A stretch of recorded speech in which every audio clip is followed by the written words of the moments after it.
ذرا محترم، آغاز سے سورہ ہوا والشمس والضحاہا،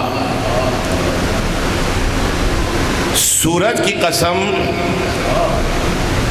جب وہ پورا چمکنے لگے،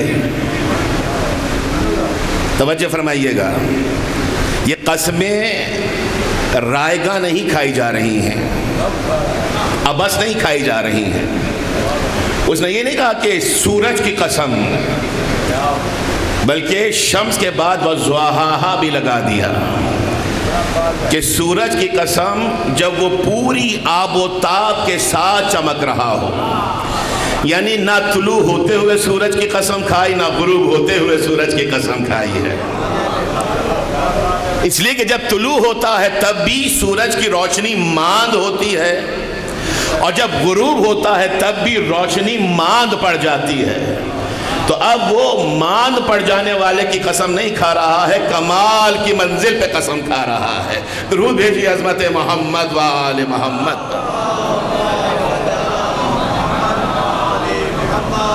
دیکھیے، ضحاہا نہ طلوع آفتاب کو کہتے ہیں، نہ غروب آفتاب کو کہتے ہیں، نہ زوال کے وقت کو کہتے ہیں۔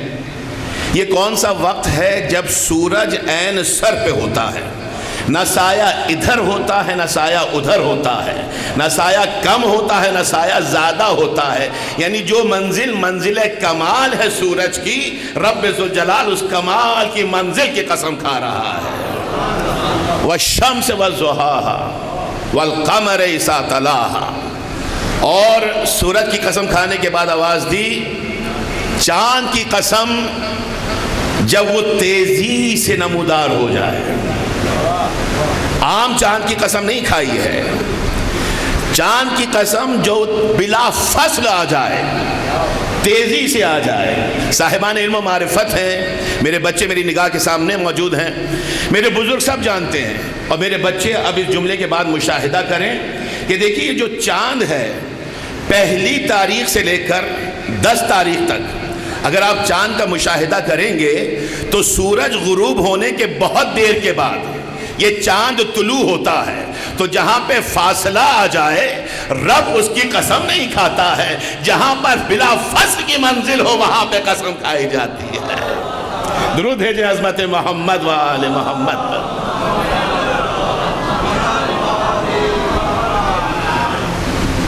پہلی سے لے کر 10 تاریخ تک چاند فوراً سورج کے غروب ہونے کے بعد طلوع نہیں ہوتا ہے، اور 20 سے لے کر 30 تاریخ تک پھر چاند بلا فاصلہ طلوع نہیں ہوتا ہے، بلکہ بیچ کی تاریخوں میں، اور اس میں بھی علماء حکمت نے لکھا کہ 11، 12، 13 اور 14 تاریخیں ایسی ہیں کہ ادھر سورج غروب ہوتا ہے، ادھر چاند طلوع ہو جایا کرتا ہے، ادھر سورج غروب ہوتا ہے اور ادھر چاند طلوع ہو جاتا ہے۔ یہ بلا فصل ہے تاکہ روشنی ختم نہ ہونے پائے، اور یہی منظر عزیزان محترم ہم نے غدیر خم کے میدان میں دیکھا ہے، منزل غدیر خم میں دیکھا ہے کہ رسول کے ہاتھوں پر امیر کائنات بلند ہونا شروع ہوئے۔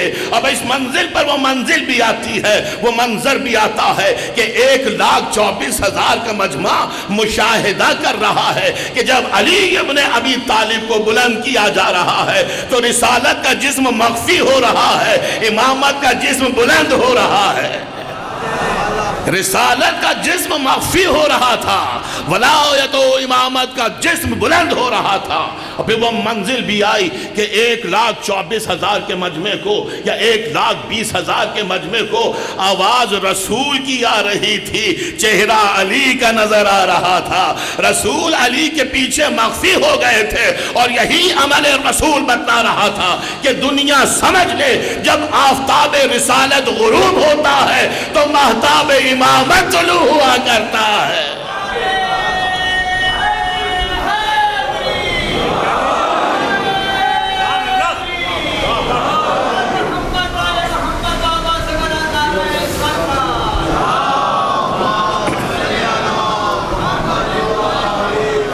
والقمر اذا تلاہا، اس چاند کی قسم جو بلا فصل آتا ہے، جو فاصلے کے ساتھ آئے، اس چاند کی قسم نہیں کھایا جاتی، کھایا کرتا ہے رب ذوالجلال۔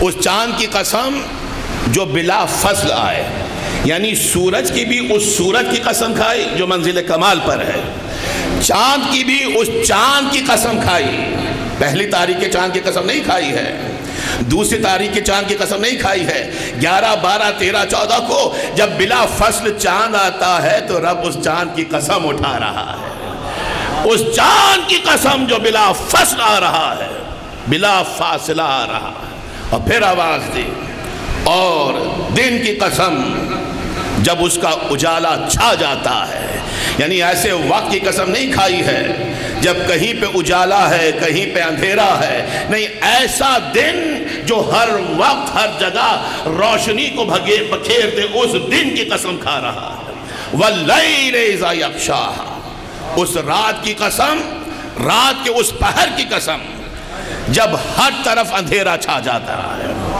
نہ یہ اول شب ہے نہ آخر شب ہے، یہ وہ کمال شب ہے جس شب نے ہر چیز پر اندھیرے کو طاری کر دیا ہے، یعنی اجالا بھی ہو تو کمال کی منزل پر ہو، اندھیرا بھی ہو تو کمال کی منزل پر نظر آئے۔ اس کمال درود بھیجے حضرات محمد و آل محمد۔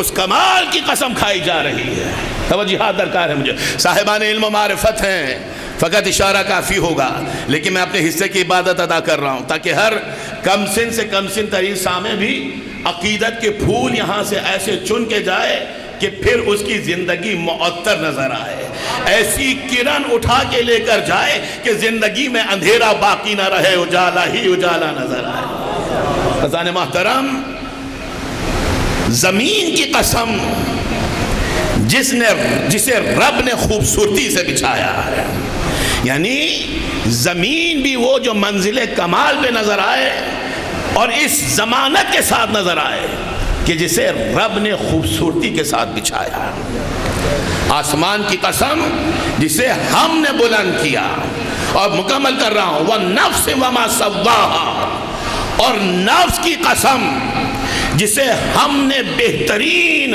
سجا اور سنوار کے بھیجا ہے، وہ ہر نفس کی قسم نہیں کھاتا ہے، وہ ہر نفس کی قسم نہیں کھاتا ہے، ہر نفس کا تذکرہ نہیں کرتا ہے، نفس بھی وہ جسے سجا اور سنوار کے بھیجا جا رہا ہے۔ بس توجہات رکھیے گا، دیکھیے کس منزل پر متوجہ کرنا چاہتا ہوں کہ سورج کی قسم کھائی جب وہ کمال پر ہو، چاند کی قسم کھائی جب وہ کمال پر ہو، دن کی قسم کھائی جب وہ کمال کی منزل پر ہو، رات کی قسم کھائی جو وہ منزل کمال پر ہو، آسمان کی قسم کھائی جسے منزل کمال پر بتلایا کہ ہم نے بلند کیا، زمین کی قسم کھائی جسے منزل کمال پر بتلایا کہ ہم نے بچھایا، نفس کی قسم کھائی جسے منزل کمال پر بتلایا کہ ہم نے سجا و سنوار کے بھیجا۔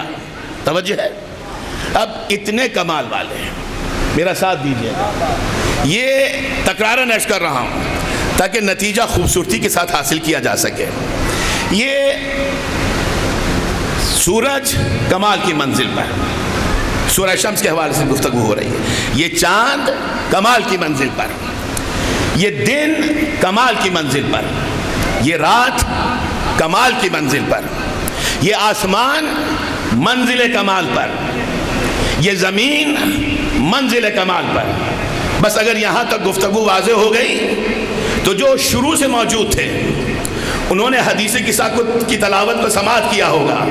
دیکھیں یہ سورج، چاند، ستارے، زمین، آسمان، دن اور رات، رب نے آواز دی کہ سب منزل کمال پر، اور اب حدیث کسا میں آواز دی، یا ملائکتی وَسُکَّانَ سَمَاوَاتِ وَعِزَّتِي وَجَلَالِي إِنِّي مَا خَلَقْتُ سَمَاءً مَبْنِيَّةً وَلَا أَرْضًا مَدْحِيَّةً وَلَا قَمَرًا مُنِيرًا وَلَا شَمْسًا مُضِيَّةً وَلَا فَلَكًا يَدُورُ وَلَا بَحْرًا يَجْرِي وَلَا فُلْكًا يَسْرِي إِلَّا فِي مَحَبَّتِ هَؤُلَاءِ الْخَمْسَةِ الَّذِينَ هُمْ تَحْتَ الْكِسَاءِ، یہ جتنے کمال کی منزل پر تھے یہ پنجتن کی محبت میں خلق کیے گئے، جب جن کی محبت میں خلق ہوئے وہ منزل کمال پر ہیں، تو جن کے لیے خلق کیے جا رہے ہیں ان کے کمال کو دنیا کیا سمجھے گی؟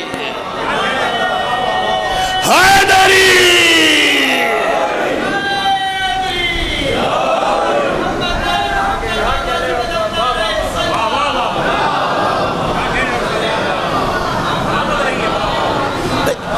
کیوں پریشان ہوتے ہیں کہ کس ملعون نے کیا کہا؟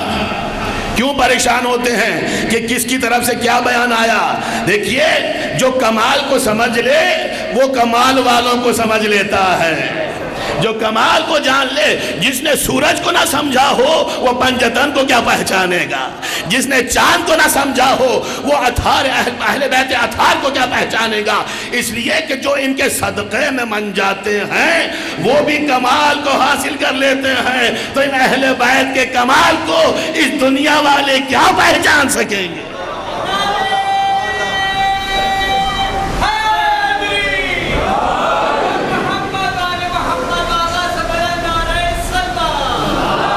صلی اللہ محمد و آل محمد۔ دیکھیے، میری گفتگو ریلیونٹ رہے گی۔ ایصال ثواب کی مجلس، حالات حاضرہ، 8ویں امام کی شہادت ایک روایت کے حوالے سے، اور پھر مصائب کی منزل پر جو منتظمین مجلس کی خواہش ہے اس کو ہمیں پورا کرنا۔ ذرا محترم، یہ سب کو جو کمال پہ نظر آیا وہ ان 5 کی محبت میں۔ یا ملائکتی و سکان سماواتی، اے ملائکہ، اے ساکنان سماوات، عزتی و جلالی، قسم ہے مجھے اپنے عزت و جلال کی۔ یہ قسمیں اٹھانے والا رب ذوالجلال کبھی تو مخلوق کی قسم کھاتا ہے اور کبھی خود خالق اپنی قسم کھاتا ہے، اور یہیں سے دنیا کو سمجھانا چاہتا ہے کہ جب پنجتن کا تذکرہ ہوتا ہے تو میں مخلوق کی قسم نہیں اٹھاتا ہوں، اس لیے کہ مخلوق ان کے صدقے میں بنی ہے۔ خالق اپنی قسم اٹھا رہا ہے، عزتی و جلالی، قسم ہے مجھے اپنے عزت و جلال کی۔ انی ما خلقت سماء مبنیۃ ولا ارضا مدحیۃ، کہ میں نہ پیدا کرتا اس آسمان بلند کو، میں نہ خلق کرتا اس زمین گستردہ کو، میں نہ پیدا کرتا اس ضیابار سورج کو، اس روشن چاند کو۔ توجہ یاد رکھیے گا، اس حدیث قصہ کے اس قصیدے کو بھی مجھے کہیں مربوط کرنا ہے۔ آیت قرآنی سے چلے تھے، حدیث قصہ پر آئے، پھر آیت قرآنی پہ جانا ہے، اور آپ کی توجہ درکار ہے۔ میں نہ پیدا کرتا اس ضیابار سورج کو، اس روشن چاند کو، ان رواں دریاؤں کو، ان دریاؤں میں چلتی ہوئی کشتیوں کو، اگر میں نے یہ سب پیدا کیا ہے،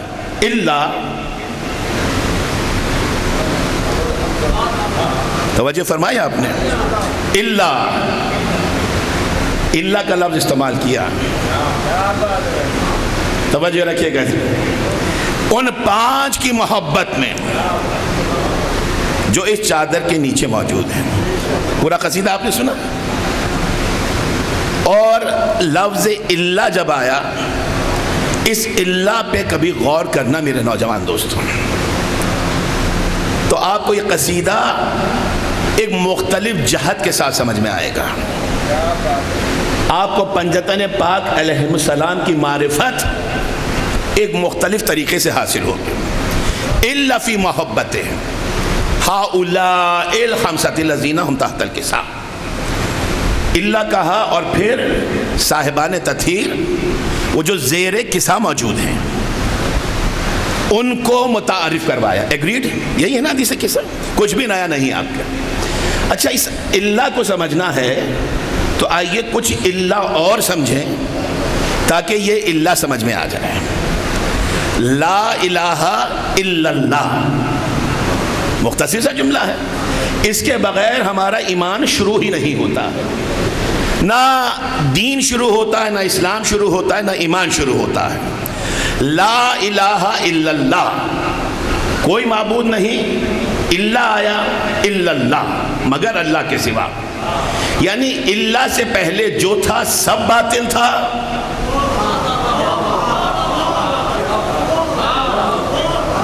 غور فرمائیے گا، اللہ سے پہلے جو تھا سب باطل تھا، الا اللہ، مگر خدا کے سوا، اور اللہ کے بعد جو آیا وہ حق ہے اور کچھ نہیں ہے۔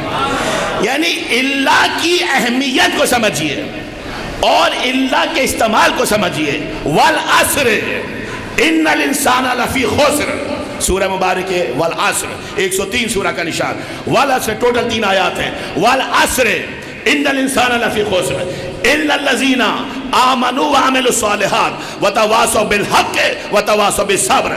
زمانے کی قسم، عصر خاص کی قسم، انسان خسارے میں ہے. اللہ کہا الا الذین آمنوا وعملوا الصالحات، سوا ان کے جو ایمان لائے اور عمل صالحہ کرتے رہے. وتواصوا بالحق وتواصوا بالصبر، حق کی تلقین کرتے رہے، صبر کی تاکید کرتے رہے. تو اللہ سے پہلے خسارہ تھا، اللہ کے بعد فائدہ نظر آیا. اللہ کو پہچانیے گا. دیکھیں قرآن لا الہ الا اللہ بھی قرآن میں موجود ہے. اسی قرآن نے بتایا کہ اللہ سے پہلے باطل، اللہ کے بعد حق. اسی اللہ نے بتایا کہ اللہ سے پہلے خسارہ، اللہ سے پہلے نقصان اور اللہ کے بعد فائدہ. سورہ مبارک والعصر. اور آگے بڑھیے، زیادہ زحمت سماعت نہیں دوں گا. سورہ مبارک کے 95 سورہ کا نشان آواز دی. والتین والزیتون وطور سینین وہذا البلد الامین لقد خلقنا الانسان فی احسن تقویم. میں تفصیل میں نہیں جاؤں گا. انجیر کی قسم، زیتون کی قسم، طور سینا کی قسم، امن والے شہر مکہ کی قسم. لقد خلقنا الانسان فی احسن تقویم، ہم نے انسان کو احسن تقویم پہ پیدا کیا. ثم رددناہ اسفل سافلین، لیکن یہ انسان دنیا میں آ کر اسفل سافلین میں نظر آیا، لوسٹ آف دا لو میں نظر آیا، سب سے کمتر درجے میں نظر آیا. سورہ رکا نہیں، آواز دی الا الذین آمنوا وعملوا الصالحات. لیکن وہ لوگ جو ایمان لائے اور عمل صالحہ کرتے رہے، فلہم اجر غیر ممنون، ان کے لیے نا ختم ہونے والا اجر ہے. تو سورہ 3 نے بتایا کہ اللہ سے پہلے جہنم، اللہ کے بعد جنت. توجہ رکھیے گا، بس اب زیادہ زحمت سماعت نہیں ہے. لا الہ الا اللہ، اللہ سے پہلے باطل، اللہ کے بعد حق. سورہ مبارک کے عصر نے بتایا اللہ سے پہلے نقصان، اللہ کے بعد فائدہ. سورہ مبارک کے 3 نے بتایا کہ اللہ سے پہلے جہنم، اللہ کے بعد جنت. اللہ فی محبت ہؤلاء الخمسۃ الذین، اب اللہ کے بعد جو چادر کے نیچے آ جائیں، حق بھی وہیں پر ہوگا، فائدہ بھی وہیں پر ہوگا، جنت بھی وہیں پہ نظر آئے گی.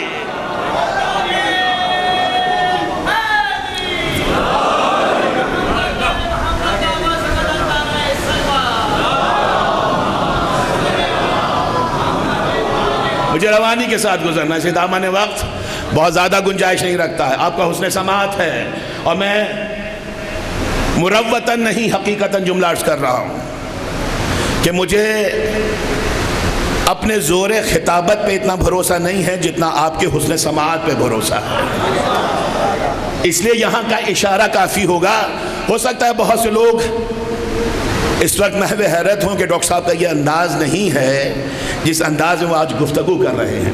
لیکن اب جب قوم ایک متفقہ لاہ عمل پر آ جائے کہ فضائل محمد و آل محمد کو بیان کیا جائے، اپنے چراغ روشن کیجئے، اندھیرا خود بخود معدوم ہو جائے گا.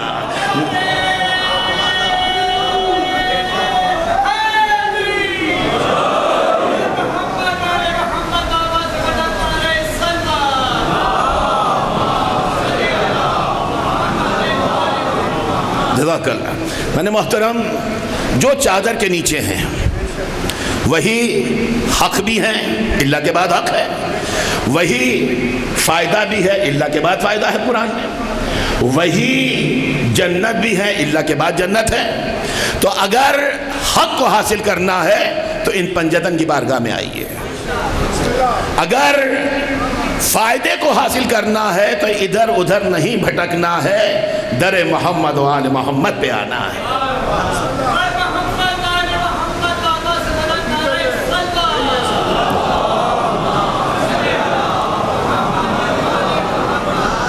اگر جنت کو حاصل کرنا ہے تو ادھر ادھر نہیں دیکھنا ہے.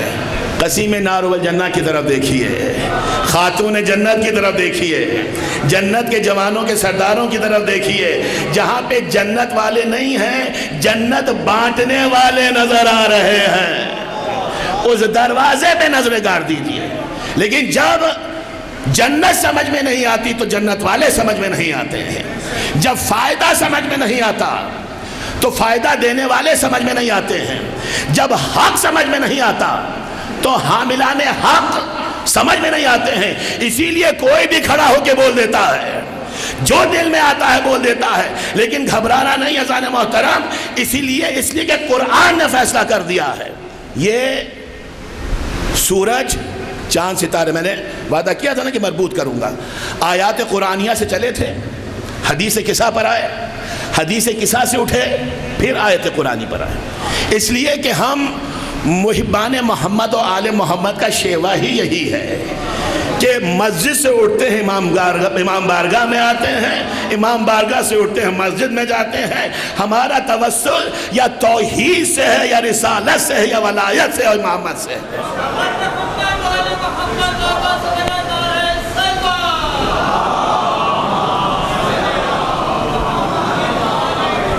اچھا، اگر آپ اجازت دیں تو تکرارن اس قصیدے کو میں عرض کروں تاکہ ہر بچہ کچھ نہ کچھ لے کر جائے۔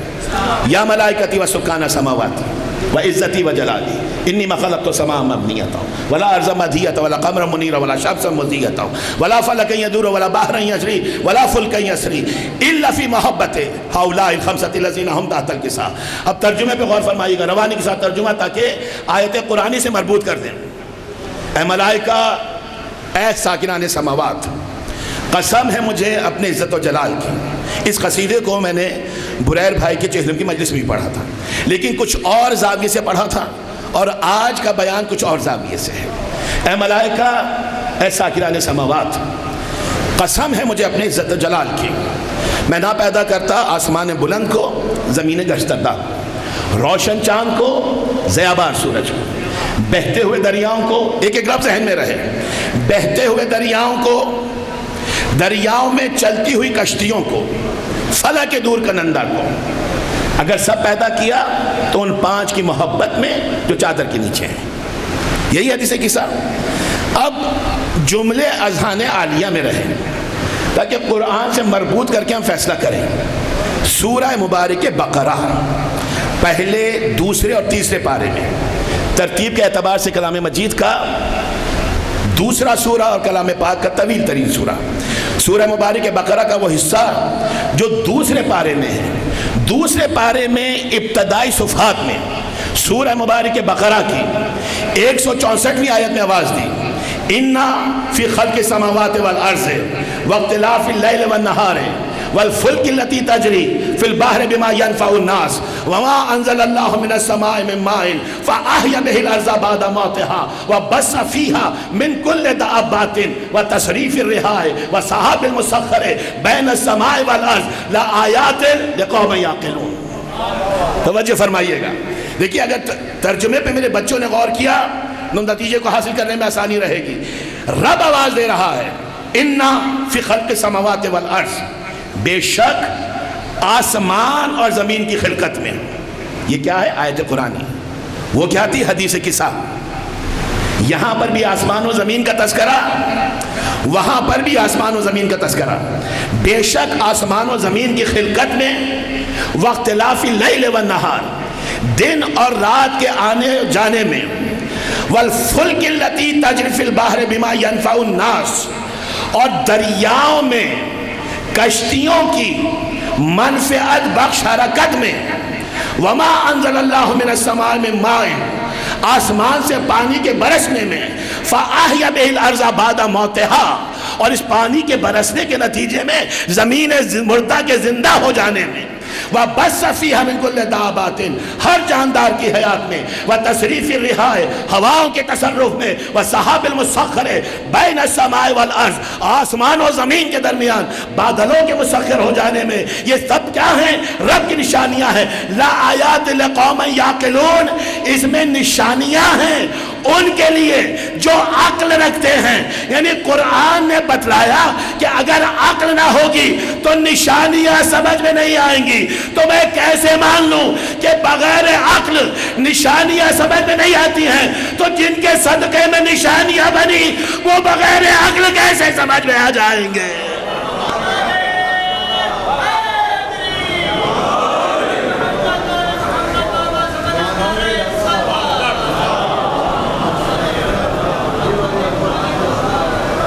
بلند ترین صلوات بھیجیے عظمت محمد و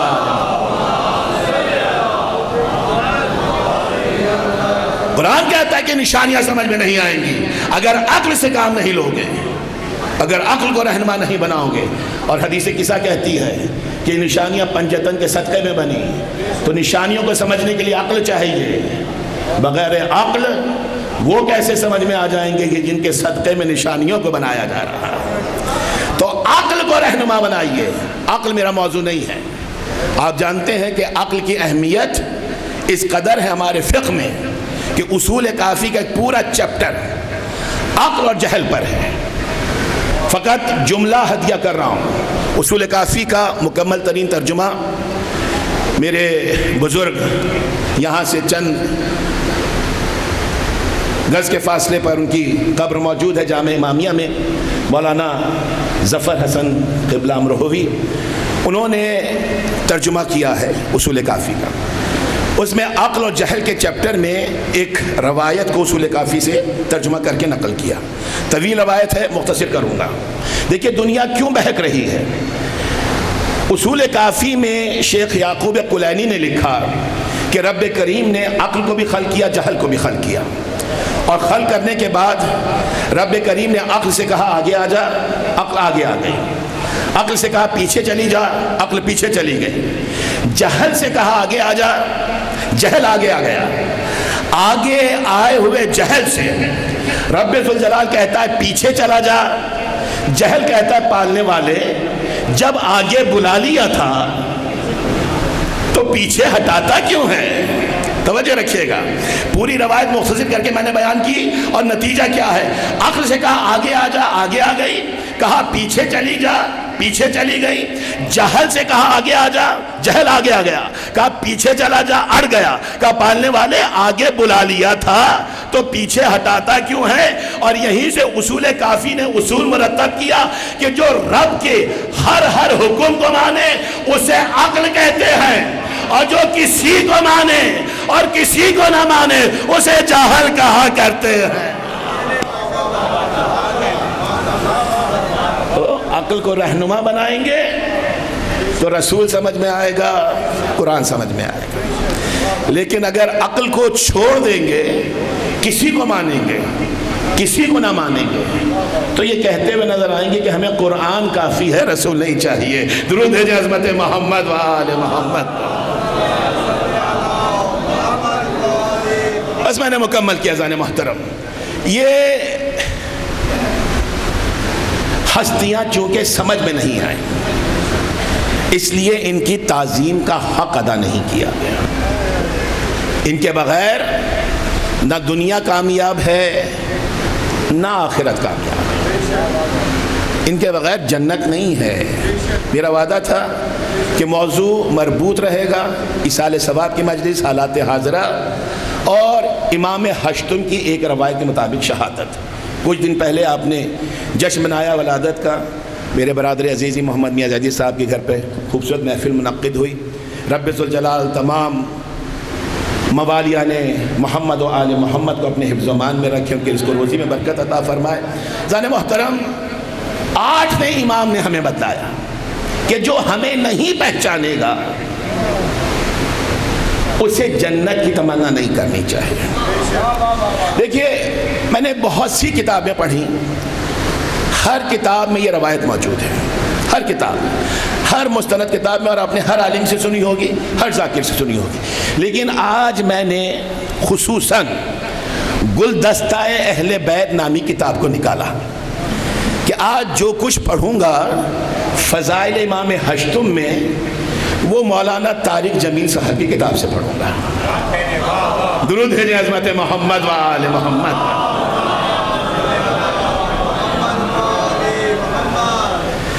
مولانا طارق جمیل صاحب گلدستہ اہل بیت ان کی کتاب ہے، بہت سے مسائل ہیں اس میں، بہت سی باتیں جس سے ظاہر اختلاف ہے ہمیں، لیکن انہوں نے بہرحال مدحت محمد و آل محمد کو بیان کرنے کا حق ادا کیا۔ تو وہ روایت جو آپ تواتر کے ساتھ سنتے ہیں وہ روایت انہوں نے سوائق